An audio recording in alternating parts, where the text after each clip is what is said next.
The liver produces bile, which flows into the gallbladder for storage. A gallstone may escape, obstructing the common bile duct. Pressure builds and the ducts dilate.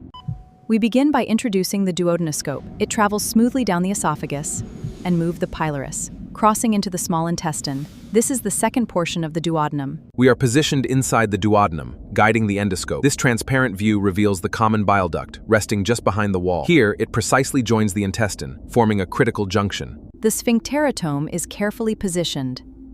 Controlled electrosurgical current creates a precise incision. This facilitates stone extraction. The balloon is inflated past the stone. It gently sweeps the stone into the duodenum. A dormia basket captures the remaining stone. Bright green bile flows freely.